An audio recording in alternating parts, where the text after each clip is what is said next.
Aloha Nui Patriots, it's Shari Raye with the verse of the day, June 26th. And it came to pass afterward that he went throughout every city and village, preaching and showing the glad tidings of the kingdom of God, and the 12 were with him. And certain women which had been healed of evil spirits and infirmities, Mary called Magdalene, out of whom went 7 devils, and Joanna, the wife of Chusa Herod's steward, and Susanna, and many others which ministered unto him of their substance.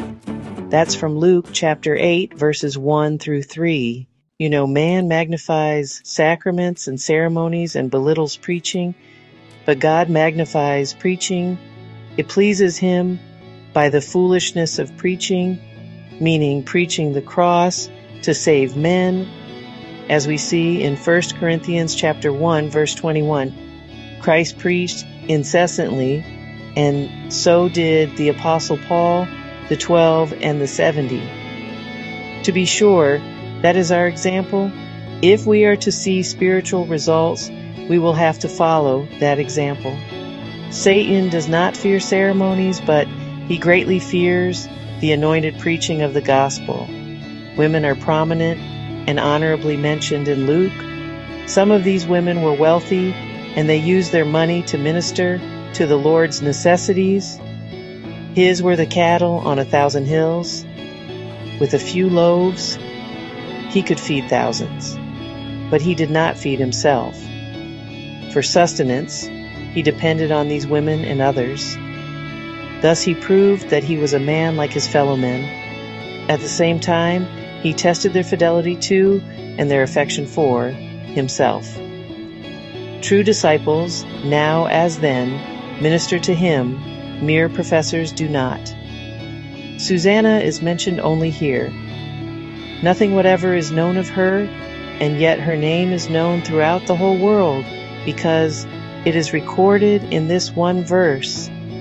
Here, as elsewhere, it seems that women worked and men talked. Mary Magdalene was delivered from satanic dominion. She therefore loved him greatly.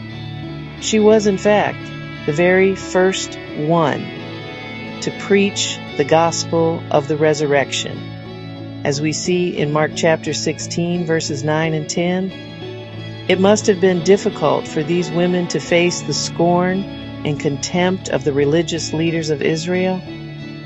Yet they were faithful to the end. It was not a woman who betrayed the Lord for 30 pieces of silver. It was not women who forsook him and fled, nor was it a woman who thrice denied that she knew him.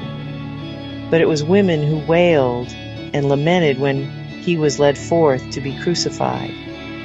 It was women who stood to the last by his cross. And it was women who were the first to visit his tomb on the resurrection morning.